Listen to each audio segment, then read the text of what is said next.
Өзүңүздөргө жакшы белгилүү болгондой бүгүн 15-16 сентябрда өткөн жылы мамлекетибизде өтө баткен жергесинде каргашалуу окуялар болгон. Ошонун негизинде азыр мына 1 жылдыгы болуп калды. Бул жерде биздин бир нече ондогон аскер кызматкерлери, жай тургундар каза болушкан. Булардын баардыгы ошо мамлекетибиздеги чечилбей жаткан чек аранын кесепетинен болуп, ошол биздин коңшу мамлекетибиз биздин мамлекетибизге кол салгандыгынын негизинде болгон. Мына эми ачыгын эле айтып коюш керек, мен ошол мамлекетибиздеги мамлекеттик чек араны демаркациялоо, делимитациялоо комиссиянын төрагасы боломун. Ушуга чейин биз коңшулар менен ушул маселенин баардыгын тынч жол менен жакшылык менен чечели деп аракет кылып келгенбиз. Дагы деле ушуну аракет кылабыз. Кыргызстан мамлекети урматтуу президентибиздин көрсөтмөсүнүн негизинде баардык маселелерди, чек ара маселелерин тынч жолу менен, жакшылык менен, сүйлөшүү жолу менен чечүүгө бизди багыттап отурат жана ошол боюнча аракеттерди жүргүзүп атабыз.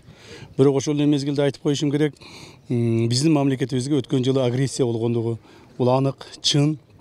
Жана мындан ары андай агрессияга биз жол бербейбиз. Мен ошол комиссиянын төрагасы катары айтаар элем, ушуга чейин бизге биздин коңшубуз Тажик республикасында биздин мамлекетибизге чек ара дооматын коюп келишкен, территориялык дооматтарды коюп келишкен.